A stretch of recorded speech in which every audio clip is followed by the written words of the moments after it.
Hello everyone, I welcome you all to Guru Mantra classes. आज हम chapter number 5 देखने वाले हैं क्लास 7th के साइंस एनसीईआरटी बुक से, जिसमें we'll talk about acids, bases and salts. तो सबसे पहले बेसिक समझानेंगे कि एसिड्स हम किसको कहते हैं, बेसिस किसको कहते हैं, सॉल्ट क्या होता है।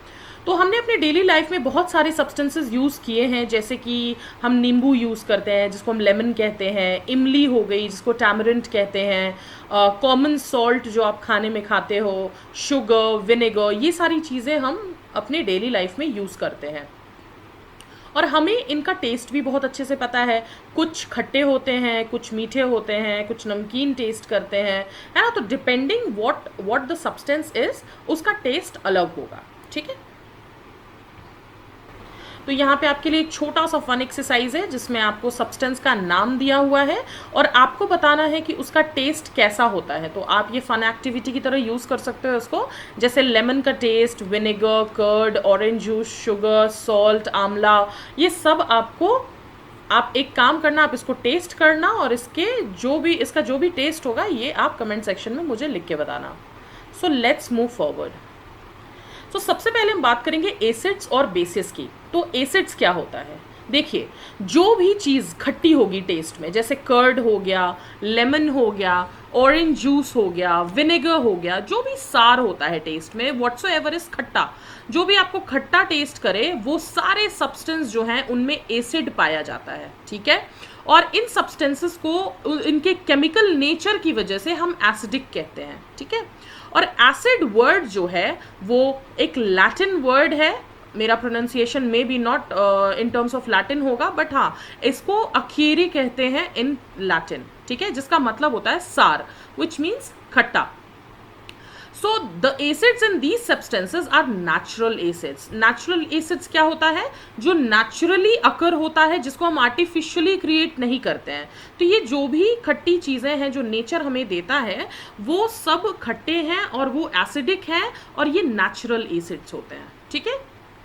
फिर हम बात करते हैं बेकिंग सोडा की, जिससे आप केक वगैरह बनाते हो, वो वाइट कलर का फ्लावर जैसा होता है और इससे आप केक वगैरह बनाते हो और आपको हल्का सा टेस्ट करके उसको मुझे ये भी बताना है कि क्या वो खट्टा टेस्ट में होता है, अगर नहीं तो कैसा टेस्ट होता है उसका, ठीक है।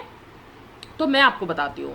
तो since it does not taste sour, it means that it has no acid in it. तो अगर वो खट्टा टेस्ट नहीं होगा, दैट मीन्स कि उसमें कोई एसिड नहीं है।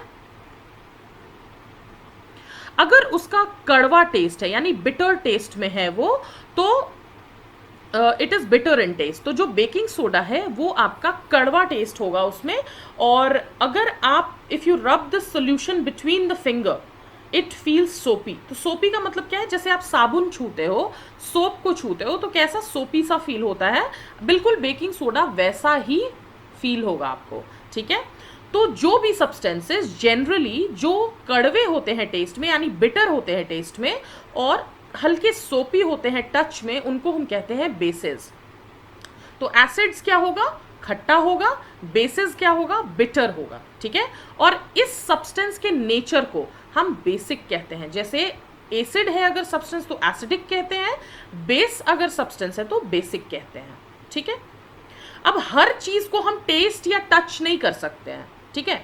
तो हम उनका नेचर कैसे पता कर सकते हैं।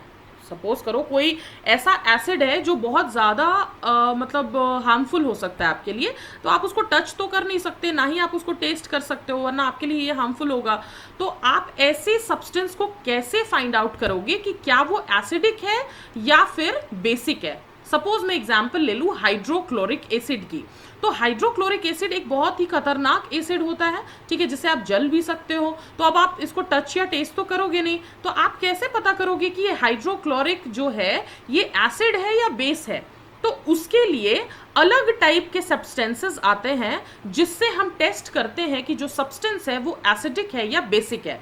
तो इस सब्सटेंस को हम कहते हैं इंडिकेटर्स। ये इंडिकेटर क्या करता है कि जब भी कोई एसिडिक सब्सटेंस होगा तो अलग अलग कलर चेंज हो जाएगा, जब भी कोई बेसिक सब्सटेंस होगा तो उस इंडिकेटर का अलग चेंज हो जाएगा कलर, है ना। तो उसके कलर के चेंज की वजह से हम इसको इंडिकेटर कहते हैं, यानी ये हमें इंडिकेट करता है कि ये पर्टिकुलर जो सब्सटेंस है ये एसिडिक है या फिर बेसिक है। आई होप आपको यहाँ तक समझ में आ रहा है। अब कुछ ऐसे इंडिकेटर होते हैं जो कि नेचुरली हमें मिलते हैं, ठीक है। एक तो आर्टिफिशियल भी हम बनाते हैं, बट आर्टिफिशियल की मैं अभी बात नहीं कर रही हूँ, मैं बात कर रही हूँ नेचुरल सब्सटेंसेस की, जो कि इंडिकेटर की तरह यूज करते हैं हम। जैसे कि अगर बात करें तो टर्मरिक हो गया, हल्दी जिसको आप कहते हो, फिर लिटमस हो गया, चाइना रोज पेटल या फिर गुड़हल का एक फ्लावर आता है, ठीक है। ये सब कुछ ऐसे इंडिकेटर्स हैं, ठीक है, जो अपना कलर चेंज करते हैं अगर हम एसिडिक या फिर बेसिक सब्सटेंस इनमें डालते हैं। उसके बाद और ये जो है ये नेचुरल अकरिंग इंडिकेटर होते हैं, यानी आर्टिफिशियली क्रिएट नहीं किए जाते हैं। तो आपने हल्दी तो देखा ही होगा, लिटमस आपको जाके चेक करना है, और गुड़हल का फ्लावर जिसने भी देखा है उसके लिए अच्छा है, जिसने नहीं देखा है आप प्लीज़ एक बार गूगल पे आप इसकी इमेजेस को देख लेना, क्योंकि मैं नहीं चाहती कि मैं ज़्यादा टाइम वेस्ट करूँ आपको पिक्चर दिखा दिखा के, ठीक है। हाउएवर ये यूजफुल होता है, बट ये काम कुछ आप खुद भी करोगे तो आपके लिए बेटर होगा, ठीक है। आगे बढ़ते हैं। तो कुछ डू यू नो है जो मैं आपको बताती हूँ। सपोज करो एसिड जो है वो एसिटिक एसिड है, ठीक है। ये एसिटिक एसिड हमें विनेगर में मिलता है। फॉर्मिक एसिड जो होता है वो एंट की स्टिंग में होता है, यानी जब एंट आपको बाइट कर लेती है और आपको बहुत पेन होता है तो वो फॉर्मिक एसिड की वजह से होता है। सिट्रिक एसिड क्या होता है? सिट्रिक एसिड हमें सिट्रस फ्रूट्स यानी खट्टे फ्रूट्स में मिलते हैं, जैसे कि ऑरेंज हो गया, लेमन हो गया, ठीक है। लैक्टिक एसिड जो होता है वो कर्ड में आपको मिलता है, ठीक है। ऑक्सैलिक एसिड जो होता है वो आपको स्पिनच में मिलता है, it is very very healthy. फिर एस्कॉर्बिक एसिड या फिर विटामिन सी जिसको हम कहते हैं, जो हमारे बालों के लिए हमारी स्किन के लिए बहुत अच्छा होता है, जैसे कि आंवला और जितने भी सिट्रस फ्रूट्स होते हैं यानी कि खट्टे फ्रूट्स होते हैं, ठीक है। फिर टार्टरिक एसिड होता है। टार्टरिक एसिड ये आपको ग्रेप्स में, फिर जो कच्चे आम होते हैं या फिर इमली हो गई, आपको इसमें टार्टरिक एसिड मिलता है। तो ये सारे एसिड जो है ये हमें नेचुरली अकरिंग मिलते हैं। फिर बेस की बात कर लेते हैं, जो हमें नेचर से बेस मिलता है, जैसे कि कैल्शियम हाइड्रोक्साइड की अगर बात करते हो आप, तो कैल्शियम हाइड्रोक्साइड आपको लाइम वाटर में मिलता है, लाइम वाटर। और अमोनियम हाइड्रोक्साइड जो है जिससे आप विंडो क्लीन करते हो अपना, वो अमोनियम हाइड्रोक्साइड मिलता है, ठीक है, विंडो क्लीनर। उसके बाद सोडियम हाइड्रोक्साइड और पोटेशियम हाइड्रोक्साइड सोप में आप यूज करते हो। और मैग्नीशियम हाइड्रोक्साइड जो है मिल्क ऑफ मैग्नीशिया, ठीक है। तो ये जो भी नाम में आपको कंफ्यूजन हो रही है, आप प्लीज़ एक बार गूगल पे जाओ, पिक्चर सर्च करो, आपकी जो डाउट्स है वो क्लियर हो जाएंगी। और इतनी छोटी छोटी डाउट्स अब आप खुद ही सॉल्व करोगे, बिकॉज आप 7th में आ चुके हो, तो इतनी छोटी छोटी चीज़ें बताने की ज़रूरत नहीं लगती है मुझे, ठीक है। तो आप ये सारी चीज़ें खुद से एक बार करके देखोगे। फिर हम बात करते हैं, यहाँ तक हमने बात कर लिया था इंडिकेटर्स के बारे में। अब हम बात करेंगे नेचुरल इंडिकेटर्स जो हमारे आसपास हैं, जैसे कि लिटमस की अगर हम बात करते हैं, तो लिटमस जो है वो एक नेचुरल डाई होता है, ठीक है। तो मोस्ट कॉमनली नेचुरल इंडिकेटर जो होता है वो लिटमस होता है, और ये हमें लाइकेंस या फिर लीचेंस, जो भी आप इसको प्रोनाउंस करना चाहें, जैसे भी आप इसको चाहें आप कर सकते हो, ठीक है। ये लाइकेंस से हम एक्सट्रैक्ट करते हैं, ये एक तरीके का फंगस होता है जो हमें ये लिटमस देता है, ठीक है। और इट हैज़ अ मॉव यानी पर्पल कलर जब डिस्टिल्ड वाटर में हम इसको डालते हैं, ठीक है। तो और जब हम इसको when added to the acidic solution it turns red, तो जब भी एसिडिक सोल्यूशन में हम इसको डालते हैं तो रेड कलर का ये हो जाता है, और जब भी बेसिक सोल्यूशन में डालते हैं तो ये ब्लू कलर का हो जाता है। तो लाइकन जो नेचुरल डाई है वो ओरिजिनली पर्पल कलर का होता है, बट अगर आप सपोज नींबू डाल देते हो उसके ऊपर तो वो रेड हो जाएगा, और अगर साबुन का पानी डाल देते हो तो वो ब्लू कलर हो जाएगा। एसिड बेस का एग्जाम्पल आपको बता रही हूँ, ठीक है। और it is available in the form of solution और in the form of strips of the paper known as litmus paper. तो इसका हम लिटमस पेपर बनाते हैं, और लिटमस पेपर एक सिंपल सा पेपर होता है, जैसे आप नॉर्मल पेपर यूज करते हो। इस पेपर को आप एसिडिक सोल्यूशन में डालोगे तो ये रेड हो जाएगा, बेसिक सोल्यूशन में डालोगे तो ये ब्लू हो जाएगा, ठीक है। Very simple, very easy to use, ठीक है। हर लेबोरेटरी वगैरह में, आपके स्कूलों में भी जो भी लेबोरेटरी होगी आपको लिटमस पेपर मिल जाएगा। तो ये जो पिक्चर है ये लाइकन की है और इससे हम कुछ इस तरीके का पेपर बनाते हैं। ये पर्पल कलर का ओरिजिनल होता है, तो जब इसको हम एसिडिक सोल्यूशन में डालेंगे तो ये रेड हो जाएगा, बेसिक में डालेंगे तो ये ब्लू हो जाएगा। आप ये पेपर देख सकते हो, इस तरीके का मार्केट में भी रेडिली अवेलेबल है। उसके बाद एक एक्टिविटी है, आप इसको फटाफट से रीड कर लेना, बहुत ज़्यादा मुझे कोई इंपॉर्टेंट इसमें लगता नहीं है समझाने वाला, तो आप इसको एक बार रीड कर लेना। उसके बाद हम बात करते हैं टर्मरिक, जो कि एक नेचुरल इंडिकेटर होता है। ठीक है, तो सपोज करो कि आप 1 चम्मच टर्मरिक पाउडर ले करके और थोड़े से पानी में उसको मिला देते हो और उसका एक पेस्ट बना लेते हो। ठीक है, and make turmeric paper by depositing turmeric paper on blotting paper. तो ब्लॉटिंग पेपर लेकर के आप क्या करो, उस टर्मरिक को बिछा दो और उसको सुखा दो। ठीक है, और उसके पतले पतले स्ट्रिप्स काट लो, जैसे हमने लिटमस पेपर के काटे थे। ठीक है, उसके बाद आप सोप का सॉल्यूशन उसके ऊपर गिराओ। सोप का सॉल्यूशन गिराने के बाद आप क्या ऑब्जर्व करते हो, सोप एक बेस है, तो बेस को जब आप इंडिकेटर पे गिराओगे तो कैसा कलर आएगा, मैंने इतने देर से आपको बता रही थी। तो ये चीज आप एक बार करके देखोगे और मुझे कमेंट सेक्शन में बताओगे आपने क्या ऑब्जर्व किया। फिर बात कर लेते हैं थोड़ा सा न्यूट्रल सॉल्यूशन की। न्यूट्रल सॉल्यूशन बेसिकली क्या होता है, ये वो सॉल्यूशन होता है, नाम से ही पता चल रहा है न्यूट्रल है, ना ही रेड होगा ना ही ब्लू होगा, कोई चेंज नहीं होगा इसमें, यानी कि ना ही ये सब्सटेंस एसिडिक है ना ही बेसिक है, उसको हम न्यूट्रल सॉल्यूशन कहेंगे। सिंपल सी बात है। ठीक है, तो ये चीज़ है, आप एक बार इसको फटाफट से रीड कर लेना। एनसीईआरटी की वेबसाइट पे PDF आपको इजीली अवेलेबल हो जाएगा। ये कुछ एक्टिविटी दी हुई है, आप इसको चेक कर लेना। फिर बात हो रही है चाइना रोज़ को जब हम इंडिकेटर की तरह यूज़ करते हैं, तो आप कुछ चाइना रोज़ या फिर गुड़हल के पत्ते ले लो एक बीकर में, और आप बीकर में वार्म वाटर रखो और उस मिक्सचर को आप थोड़ा टाइम रहने दो ताकि उसका जो पानी है वो बिल्कुल भी गुड़हल के पत्तों से कलर हो जाए। और उसके बाद ये जो कलर्ड वाटर है ये आपका इंडिकेटर की तरह काम करेगा, यानी जब आप इसमें एसिड डालोगे ये रेड कलर का हो जाएगा, बेस डालोगे तो ये ब्लू कलर का हो जाएगा। ठीक है, तो मतलब बेसिकली डार्क पिंक टाइप का कलर होगा, मेजेंटा जिसको कहते हैं, और बेसिक सोल्यूशन ग्रीन हो जाएगा, मतलब प्रॉपर ब्लू नहीं रहेगा, थोड़ा सा ग्रीनिश कलर रहेगा, और रेड प्रॉपर नहीं रहेगा, वो मेजेंटा में चेंज हो जाएगा। तो ये आप इस एक्सपेरिमेंट से देख सकते हो। ठीक है, तो ये है कुछ इंडिकेटर्स के बारे में। और यहाँ पे आपका एसिड का नाम लिखना है आपको, 2 एसिड का आप और नाम लिखोगे, और क्या इफेक्ट होता है उसका लिटमस पेपर पे आप वो भी लिखोगे, टर्मरिक पेपर पे आपने क्या देखा इसका इफेक्ट आप वो भी लिखोगे, और चाइना रोज सॉल्यूशन से भी आप इंडिकेटर बना के चेक कर लेना। ये सारे फन एक्टिविटीज होती है, ये अगर आप करते हो तो आपको और ज़्यादा अच्छे से एक्सप्लेनेशन हो जाता है किसी भी चीज़ का, फिर आप कभी भूलते नहीं हो इसको। ठीक है, मैं ये चीज़ आपको एक बार बताना चाहूँगी कि एसिड रेन क्या होता है। ठीक है, आपको पता होगा कि ताजमहल का जो कलर है वो येलो कलर का होता जा रहा है, वाइट कलर का मार्बल जो है बिल्कुल येलो कलर और थोड़ा सा खराब होता जा रहा है, वो एसिड रेन की वजह से होता है। तो एसिड रेन्स जो है ये जितने भी मार्बल की बिल्डिंग्स वगैरह होती है ना, ये इनको बहुत ही डिस्ट्रॉय बहुत ज़्यादा कर देता है, और जिसकी वजह से ये जितने भी हमारे अच्छे अच्छे मॉन्यूमेंट्स हैं वो खराब होते जा रहे हैं। ठीक है, अब ये जो एसिड रेन है, इसको एसिड रेन हम क्यों कहते हैं, क्योंकि इसमें एसिडिक कंपोनेंट्स पाए जाते हैं। ठीक है, और ये एसिड्स आते कहाँ से हैं, तो जितना भी आपने सुना होगा carbon dioxide, sulphur dioxide, nitrogen dioxide, जो कि पोल्यूटेंट्स की तरह एयर में रिलीज किए जाते हैं, ये पानी की बूंदों के साथ, रेन ड्रॉप के साथ मिल जाते हैं और कार्बोनिक एसिड क्रिएट कर देते हैं, और सल्फ्यूरिक एसिड और नाइट्रिक एसिड को प्रोड्यूस करते हैं। कौन कौन से एसिड है, कार्बोनिक एसिड, सल्फ्यूरिक एसिड और नाइट्रिक एसिड को प्रोड्यूस करते हैं, और यही जो है एसिड रेन कहलाता है। और ये जितने भी buildings, historical monuments, plants, animals हैं, इनको डैमेज करते हैं। तो एसिड रेन बहुत ही ज़्यादा हार्मफुल है हमारे लिए।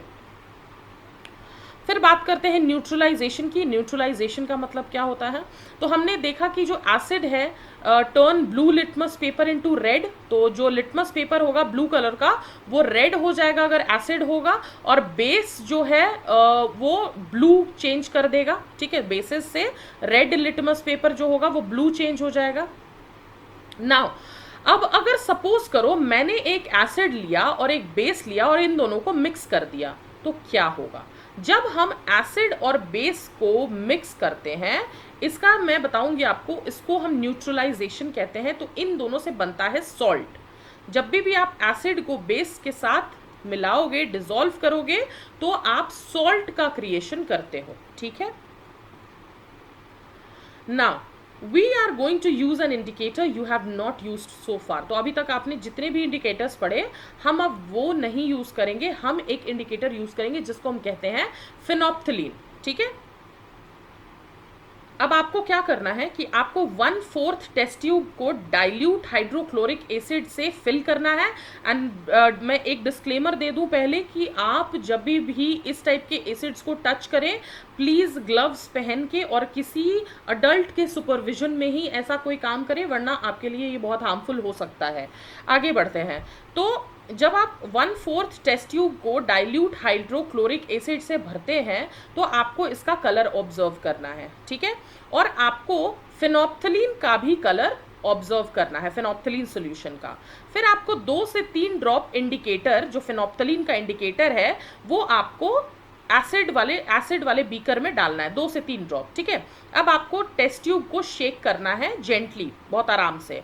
तो क्या आपको कोई कलर चेंज मिलेगा इस एसिड में? अब जो एसिडिक सॉल्यूशन है, इसको आपको ऐड करना है on a drop of sodium hydroxide solution by water. Sodium hydroxide क्या होता है? सोडियम हाइड्रोक्साइड सॉल्यूशन एक बेस होता है। ठीक है, तो आपको इस एसिडिक सॉल्यूशन को एक बेस के साथ मिलाना है ड्रॉपर से। ड्रॉपर आपने देखा होगा, जैसे आप इंक वगैरह फिल करते हो, वही ड्रॉपर होता है। अब जब आपने एसिड और बेस को मिला दिया, अब आप इसको स्टर करोगे और आपको क्या चेंज नजर आता है कलर में उस सॉल्यूशन के, आपको मुझे कमेंट सेक्शन में बताना है। अब आपको जो ये बेस है ना सोडियम हाइड्रोक्साइड का, इसको ड्रॉप बाय ड्रॉप आपको एसिडिक सॉल्यूशन में डालते ही रहना है। तब तक डालना है जब तक कि पिंक कलर ना आ जाए। ठीक है, अब उसके बाद आपको 1 more drop of dilute hydrochloric acid डालना है उस सॉल्यूशन में।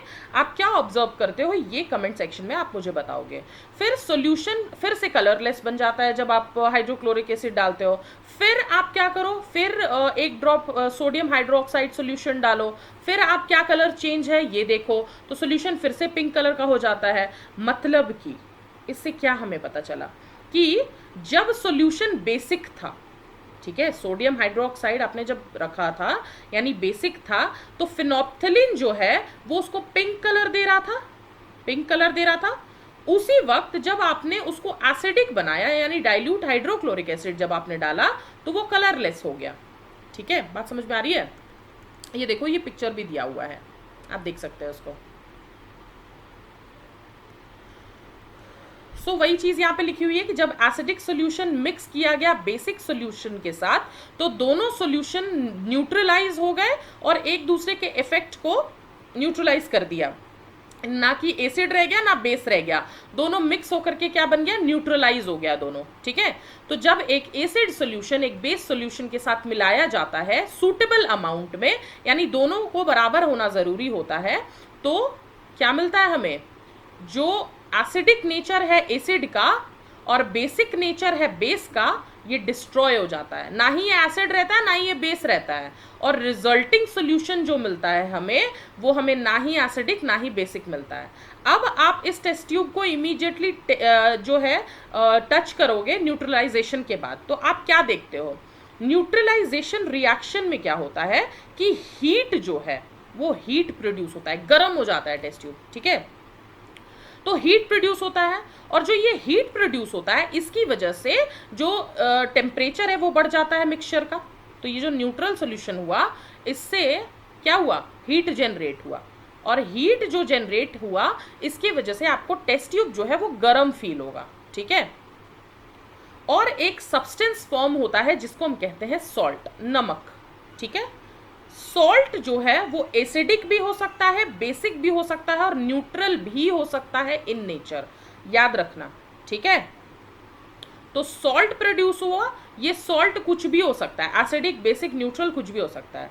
तो न्यूट्रलाइजेशन को हम कैसे डिफाइन करेंगे? एनसीईआरटी के हिसाब से या फिर जनरली कैसे करेंगे? तो ये वो रिएक्शन है between N acid and a base जिसको हम कहते हैं न्यूट्रलाइजेशन। ठीक है, सॉल्ट और वाटर जो है प्रोड्यूस होता है इस प्रोसेस में with the evolution of heat, मैंने जो आपको बताया। तो जब आप एसिड को और बेस को मिलाते हो तो सॉल्ट प्रोड्यूस होता है और वाटर प्रोड्यूस होता है और हीट प्रोड्यूस होता है। ठीक है, ये बात ध्यान रखना आप यहाँ पे यही चीज दी हुई है, आप देख लो इसको एक बार। तो रिएक्शन कैसे हम लिखेंगे इसका, तो हाइड्रोक्लोरिक एसिड को हम लिखते हैं HCl, हाइड्रो यानी कि H, क्लोरिक मतलब Cl, क्लोरिक मतलब Cl, और सोडियम मतलब Na, और हाइड्रो ऑक्साइड मतलब OH। ठीक है, जब आप इन दोनों को ऐड करते हो तो H जो है ये किसके साथ मिल जाता है, H2O बन जाता है, और NaCl यानी कि नमक, जो नमक NaCl हम खाते हैं यानी कि सॉल्ट वाटर और हीट मिल रहा है। ठीक है, तो यही था आपका न्यूट्रलाइजेशन रिएक्शन। अब न्यूट्रलाइजेशन हमारी डेली लाइफ में कैसे हमारी हेल्प करता है ये देखते हैं। अब आपको पता होगा कि हमारे स्टमक में, पहले इनडाइजेशन की बात कर रही हूँ मैं, इनडाइजेशन यानी अपच जिसको आप हिंदी में कहते हो, या फिर जब आपका खाना नहीं पचता है और आपको लूज मोशंस या वॉमिटिंग ये सारी चीज़ें हो जाती है। ठीक है, तो क्या हो रहा है यहाँ पे कि आपको पता है कि आपका जो स्टमक है उसमें हाइड्रोक्लोरिक एसिड रहता है, और ये बहुत ही खतरनाक एसिड है, मैंने स्टार्टिंग में आपको बताया था। तो ये जो हाइड्रोक्लोरिक एसिड है ये हमारा खाना पचाने में हमें हेल्प करता है, यानी कि डाइजेस्ट करने में हेल्प करता है। ठीक है, बट अगर आपके पेट में ये जो एसिड है ये ज़रूरत से ज़्यादा मात्रा में अगर आ जाता है तो आपको इनडाइजेशन की प्रॉब्लम हो जाती है। ठीक है, और ये इनडाइजेशन जो है ये बहुत ही ज़्यादा पेनफुल होता है, और इस पेन को कम करने के लिए हम क्या करते हैं, हम एंटासिड की टैबलेट लेते हैं। ठीक है, take an antacid tablet such as milk of magnesia, ठीक है, विच कंटेन्स मैग्नीशियम हाइड्रोक्साइड। और ये मैग्नीशियम हाइड्रोक्साइड क्या करता है, इस एसिड को, जो हाइड्रोक्लोरिक एसिड है आपके स्टमक में, इसको क्या करता है, न्यूट्रलाइज करता है और एक्सेसिव एसिड को कम करता है, जिससे कि इनडाइजेशन की प्रॉब्लम आपको खत्म होती है। ठीक है, एंटासिड लेते हैं ना, पूछना अपने मम्मी पापा से। अब एंट बाइट अगर चींटी काट लेती है तो, ठीक है, तो जब एंट बाइट करती है तो वो एक एसिडिक लिक्विड हमारी बॉडी में इंजेक्ट कर देती है, जिसको हम कहते हैं फॉर्मिक एसिड। ठीक है, हमारी स्किन में छोड़ देती है ये। ठीक है, और ये एसिड का जो इफेक्ट है इसको हम कैसे न्यूट्रलाइज कर सकते हैं। अब चींटी तो सबको चींटी ने काटा होगा, तो चींटी काटने की वजह से हमें बहुत पेन होता है। तो वो पेन इस वजह से होता है क्योंकि वो एक एसिड छोड़ देती है हमारे स्किन में, जिससे हमें बहुत पेन महसूस होता है। ठीक है, ये फॉर्मिक एसिड होता है। अब इसको हम न्यूट्रलाइज कैसे कर सकते हैं, अगर हम बेकिंग सोडा को हल्का सा भिगा लें और उसको उस जगह पे रख दें जहाँ पे हमें चींटी ने काटा है, तो उससे हमारा जो इफेक्ट है वो न्यूट्रलाइज हो जाता है। तो या तो हम बेकिंग सोडा रख सकते हैं, ये आपका जो है सोडियम हाइड्रोजन कार्बोनेट हो गया, या फिर कैलामाइन सोल्यूशन आता है, क्रीम जैसा होता है, वो आप लगा सकते हो, जिसमें कि जिंक कार्बोनेट होता है, और ये इस एसिड को ये जो है वो न्यूट्रलाइज या फिर बैलेंस करता है, और आपको पेन नहीं होता है या कम होता है व्हाटसोएवर। ठीक है, डिपेंडिंग। नाउ सॉइल को हम कैसे ट्रीट करते हैं, मिट्टी की कैसे देखभाल करते हैं, तो जब हम बहुत ज़्यादा एक्सेसिव केमिकल फर्टिलाइजर्स वगैरह यूज़ करते हैं तो सॉइल जो होता है वो एसिडिक हो जाता है। ठीक है, तो प्लांट्स जो है वो अच्छे से ग्रो नहीं कर पाएंगे। अगर सॉइल एसिडिक हो जाएगा तो प्लांट्स अच्छे से ग्रो नहीं कर पाएंगे।